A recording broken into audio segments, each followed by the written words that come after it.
honourable member for the list here. West Yellowhead. Please proceed.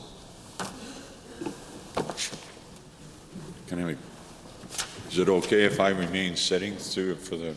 Yes, honourable members. The member has had recently had surgery. I passed the note, and I agree. If please proceed from your seat.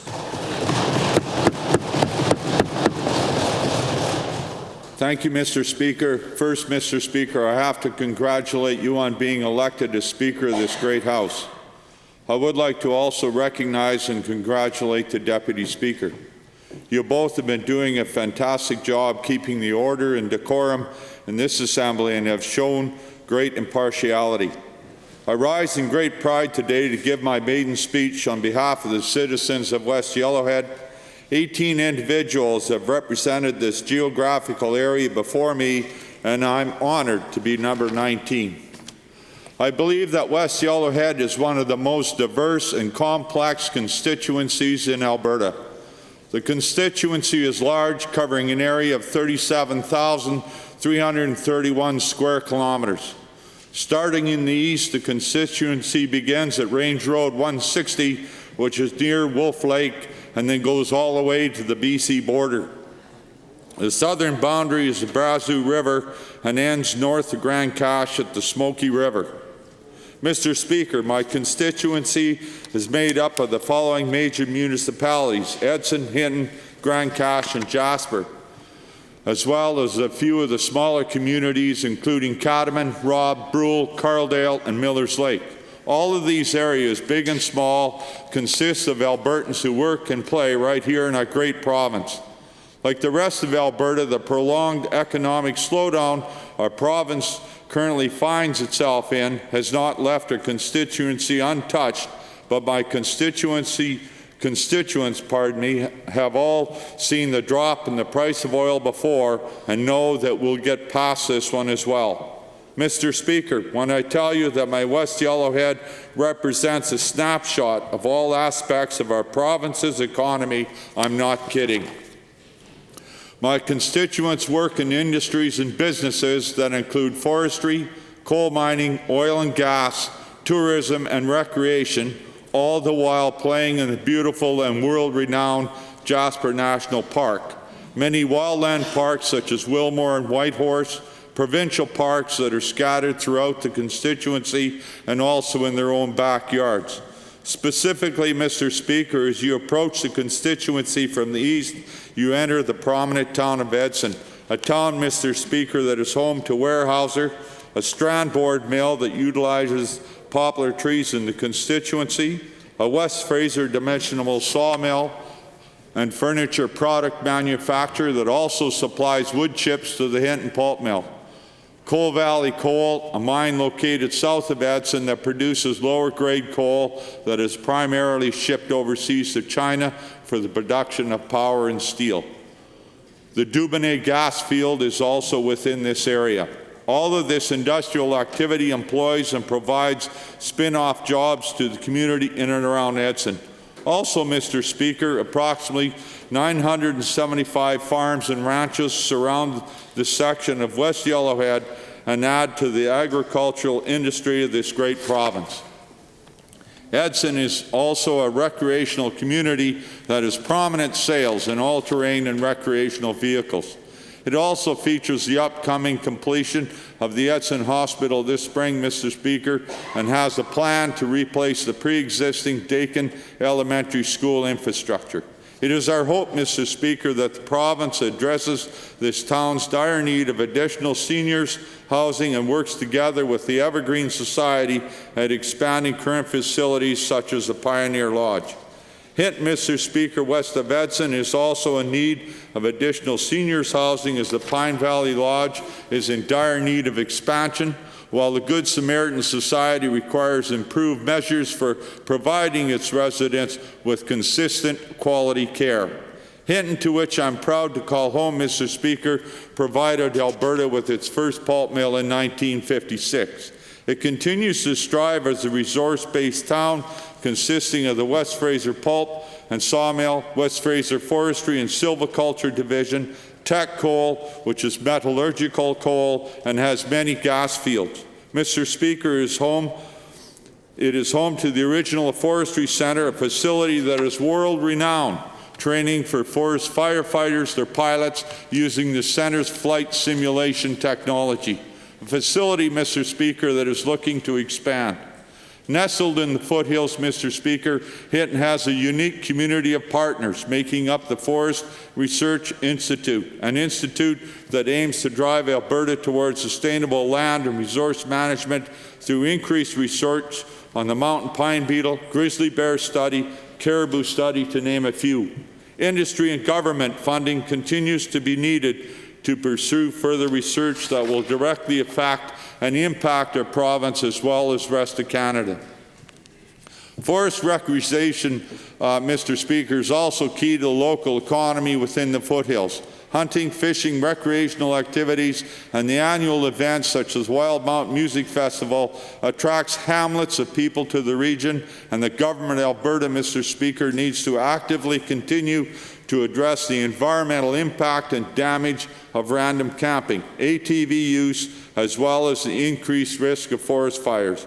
Heading north, up the scenic Highway 40 leads to Grand Cache. Mr. Speaker, the recent shutdown of Grand Cache coal in December, the town has increased reliance on its production of dimensional lumber and pellets through the Foothills Forest Products and its possible investment into a shakes mill. The oil and gas, the Grand Cache Institution, the Maximum Power Plant, and the spin-off industries within the surrounding area. With the airport closure, the town of Grand Cache has an ever-growing need to attract tourism and thus holds events such as the Canadian Death Race on an annual basis. West Yellowhead already has a strong tourism base, and we know that in this period of economic decline and with the low Canadian dollar, tourism is an industry that is going to continue to grow faster than ever before.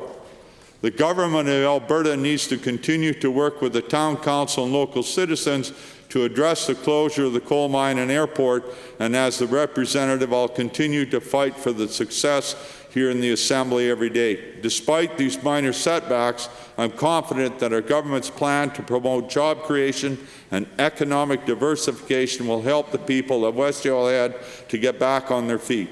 Our government's commitment to build on our strength in agriculture and forestry will be of particular importance to my constituents as we go forward. Mr. Speaker, I'm looking forward to the introduction of the Budget 2016 and promises mentioned in the speech from the throne to expand access to workforce skills training and retraining. I expect many of my constituents will be interested in taking advantage of these measures. Lying in the heart of Jasper National Park, Mr. Speaker, is the picturesque community of Jasper.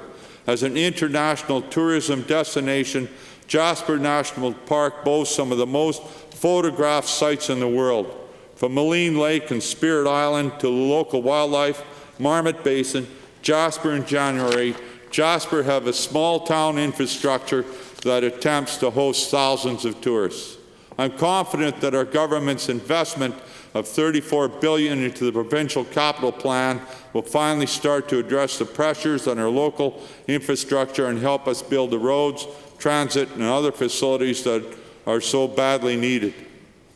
As I have stated, Mr. Speaker, the West Yellowhead constituency is diverse, and a large aspect of diversity is the First Nations peoples. Alberta contains 8 Métis settlements. However, none are within the West Yellowhead. There are, however, many Indigenous peoples that live in the many communities and smaller hamlets throughout. When the Jasper National Park was created, a few of the First Nations Indigenous peoples that were living and operating in the park were evicted to the area in and around Grand Cache. Mr. Speaker, this relocation has left some of the peoples very bitter and has left an overall distrust of both the provincial and federal governments, and thus some are not very cooperative when meeting with government officials. Who could blame them? There are also 2 larger settlements located within the constituency, one being southwest of Robb and is called the Alexis Cardinal number 234, and the other settlement is Alexis Elk River number 233. These settlements rely on the hunting and trapping pursuits in the respective areas. The Assiniboine group is a small group of Indigenous peoples within the constituency that represents its members. This group receives money from the province and uses the funding for its members. I'm currently setting up meetings with the Assiniboine group to better understand their function and relationship to the many other First Nations in the constituency. Another issue, Mr. Speaker, in West Yellowhead is the issue of the co-ops. In most cases, they lack the ability to raise funding to pay taxes and barely exist on the hunting and trapping that is practiced. In some instances, they have sold gravel to different companies to raise money. In some situations, the money was never paid, and they were left to now deal with the large open pits that they cannot afford to remediate. There's also a huge mistrust in the hunting community between the First Nations peoples, whose right to subsistence hunting and fishing constitutionally protected, and other citizens who recreational hunt. We need to ensure that we're all being effective stewards of the land, air, and water, and ensuring that our wildlife is properly managed as well as part of this equation. Some groups of people, including poachers, Mr. Speaker, are disregarding the important role that our wildlife places and have gone into certain areas and taken all wildlife they could in the amounts to fill a reefer truck. Thus, the opposing points of view and different regulations has created many issues regarding big game bag limits and the number of tags issued to Alberta hunters. Also adding to this situation is the number of guides and their allotted tag limits which are issued to non-Canadian hunters. Many non-Canadian hunters support the local economy of West Yellowhead as they spend large amounts of money on purchasing tags, gas, food, and lodging. Another area of mistrust, Mr. Speaker, involves the many confrontations on the application of the floods, forest land use zones, and the many plazas, public land use zones, that were created in many of the wildlife management units. So, Mr. Speaker, there has to be negotiation between these groups of individuals. Fairness needs to be applied to ensure that there's enough big game to be shared and the wildlife in the areas managed to sustain the respective populations. Mr. Speaker, it has been my intent to meet with all these Indigenous peoples and try and gain a better understanding of their needs. Better rapport and trust needs to be established so that we can effectively work with them, try to find solutions regarding these and future problems. Mr. Speaker, my journey into politics has been long. I believe it originated back in Saskatchewan when I was growing up on the family mixed farm. My father was a CCF supporter because my parents were raising a large family and issues of health care was always front and center. When the party was changed to the NDP, I can still remember my father telling us that we need to vote NDP. And he made it. As a result, there were many prominent NDP people that enjoyed the fruits of the family farm over the many years. I graduated high school in Turtleford, Saskatchewan, went to college at Vermilion. It was called Vermilion Agricultural and Vocational College, as it was known. Growing up on the family farm fostered a commitment and work ethic. There was no question. You wanted to eat, you better do as you were told, no argument. That's the way it was. The success of the family farm was dependent on that philosophy. It was this experience growing up on the family farm that was one of the major driving forces for my support for the Enhanced Protection for Farm and Ranch Workers Act last fall. All workers deserve basic protection on the job, and I'm proud that our government was able to pass this important legislation. At the college, I entered the program Renewable Resources and Wildlife Management Technology. The goal was to become a Fish and Wildlife Officer. During the spring and summer of '72, I ended up, however, going to to a forestry company in BC as they wanted farm people with an excellent work ethic and were not afraid of the bush. I received training as a timber cruiser and had to try out for the different positions. During the first week of training, I was going with this long-legged forester who could literally run through the bush, leaving me behind in most cases. I thought I was going to die, trying to keep up with him. I persevered and became the head compassman of one of the crews, and later that fall I returned to college after I stayed over in Quesnel for a longer period because they wanted me to finish up on some work there. I graduated in the spring of '73, and during my 2 years of college, it was one thing that stood out. You had to be successful and basically never give up. During the college years, I put my name in the farm labor pools to work throughout the area for